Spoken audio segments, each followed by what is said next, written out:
Alors c'est la première bonne nouvelle depuis le 10 février. Hein, ce gamin de 6 ans a passé 17 jours à l'hôpital, de nombreuses interventions chirurgicales, et enfin il semble commencer à reprendre une vie à peu près normale.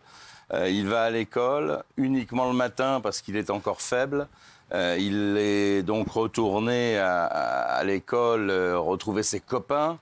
Il a toujours des difficultés, il a un corset, il a des difficultés pour parler, des difficultés pour manger. Enfin, il n'a pas retrouvé la vie d'avant, mais il y a un formidable pas en avant et c'est une vraie lueur d'espoir.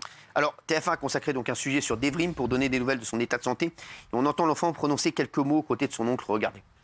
Il a repris l'école seulement hier, 39 jours après l'accident causé par Pierre Palmade. Le petit Devrim, 6 ans, ne prononce que ces quelques mots. Je fais ma tête. Une grosse cicatrice sur le crâne, un corset et un traumatisme profond. Son oncle s'occupe de lui depuis l'accident. Et vos cousins et votre famille? Je suis obligé de dormir avec les corsets. Quand on est à l'élève, il a dit la tête c'est mal, et le bras, tout ça est mal, c'est obligé, il met toujours le corset là. Alors ils ont également diffusé une interview de Halid, la mamie du petit, donc la maman de Yüksel, l'homme toujours hospitalisé. Elle est rentrée exprès de Turquie pour être avec les siens. Évidemment, elle réclame justice, regardez. La mère de Yüksel, elle, a quitté temporairement la Turquie pour être auprès des siens, partagée entre une profonde tristesse et sa colère envers Pierre Palmade. J'aimerais que le coupable écope de la peine qu'il mérite, c'est évidemment ce que nous voulons. Comment pourrions-nous attendre autre chose ? Et BFM a été encore plus loin et ils ont interviewé plus longuement Devrim. Il explique comment il se sent aujourd'hui et évoque son retour à l'école. Évidemment, c'est vrai que ça a fait énormément parler ça. Et regardez. Comment tu te sens aujourd'hui ? Bien. C'est quoi ça, ce que tu as là ? C'est un corset. Et tu vas à l'école avec le corset ? Öğretmenimiz dışarıda ki ben düşmeyeyim kafam ağrımasın, çenem ki ağrımasın. Ama arkadaşlarım geliyor sınıfın içinde benimle oynuyor. Alors nous on l'a choisi de le flouter. Ouais. Parce que, c'est bien. Sur TF1, bien sûr, c'était pas flouté. Oui. Sur BFM. Sur BFM, c'était pas flouté. Hein. Alors Devrim a également évoqué son fameux corset qui le gêne beaucoup et le journaliste lui a demandé s'il avait des souvenirs de l'accident. Regardez. Qu'est-ce que ça te gêne ? Quand je dormais avec le corset, ça me gêne. Ça fait maintenant plusieurs semaines que tu es rentré à la maison. Est-ce que tu te rappelles ce qu'il t'est arrivé dans la voiture ? Tu te rappelles pas ce qui était arrivé dans la voiture ? Non. N'importe quoi. Qu'est-ce qui se passe vraiment ? Mais non, mais c'est n'importe. Qu'est-ce qu'il fait le mec là ? Il est conscient de ce qu'il fait là ? Il est parti voir le petit pour lui dire tu te rappelles ce qui s'est passé dans la voiture ? Les adultes te disent qu'ils ne se rappellent pas ce qui s'est passé. Plein de gens te disent... C'est quoi la prochaine étape en fait ? Tu vas à la casse et tu essayes d'interviewer le mec qui a porté la voiture sur la dépanneuse. Tu essayes d'interviewer quoi ? Je ne sais pas, je trouve ça... Les enfants, laissez-les dans leur monde d'enfants. Laissez-le lui tout seul faire son truc, se soigner, guérir.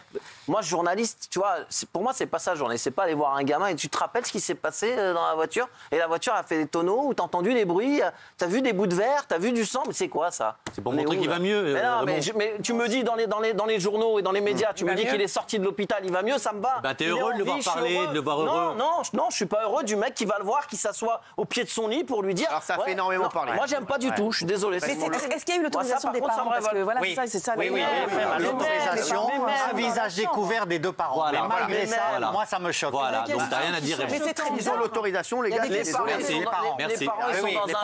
Les parents sont dans un combat pour que Pierre Palmade soit jugé plus dur que ça. Donc on aurait reçu le petit ici, arrêtez. Si tu l'aurais reçu, j'aurais pas été content que tu reçois un petit qui sort de l'hôpital. On l'aurait reçu avec ses parents, c'est sûr. Oui, peut-être. Les parents, ça me dérange pas. C'est ça en fait que je voulais dire, c'est qu'aujourd'hui, on fait que de parler de ça, ça passionne les gens, on a envie de savoir comment va ce petit garçon. Et effectivement, si on avait pu l'avoir nous, on l'aurait reçu. Et t'aurais été contente toi de l'avoir ?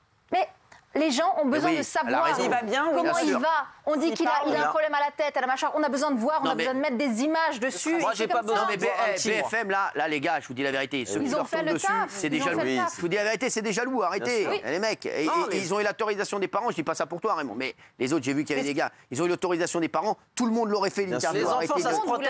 Mais on a été rassurés, là, Raymond. On a vu un gamin qui a l'air d'aller plutôt bien. La tête de l'enfant, ça se protège. Les parents ont accepté. T'es pas ses parents. Qu'est-ce qui t'arrive là? Je dis pas que je suis ses parents. Je te dis que on me présente une image et je me dis que je suis révolté par cette image. Si les parents veulent faire des interviews de leur enfant, c'est leur problème une fois de plus. Mais je dis que le journaliste qui vient au pied, tant mieux si les parents veulent se battre. Michel Barry, peut-être les parents. C'est bizarre, l'avocat. Le journaliste a fait son boulot. Merci Michel. Bien sûr, il a fait son boulot et les parents aussi. Et je vais même plus loin. Je pense qu'en voyant ces images, on a envie peut-être de condamner plus sévèrement encore celui qui est responsable de cet accident. C'est l'information, on est des journalistes, on est là pour informer. Et ça, c'est une information. Je suis d'accord. Ce gamin, depuis l'accident, on en entend parler, on l'imagine. Qu'est-ce qui est choquant à partir du moment où les parents sont d'accord? Bien sûr. Qu'est-ce qui est choquant de le montrer? Non, mais tout le monde l'aurait fait, c'est très bien. De voir et les parents, ils ont eu raison de le faire. Ce pauvre gosse. Les parents, ils se battent pour que justice soit faite. Il y a eu un changement de stratégie. Je me demande même si c'est pas dans l'intérêt même de l'avocat qui a poussé les parents en disant ça va. Et informer, c'est le son et l'image. Bien sûr. Ah oui, merci.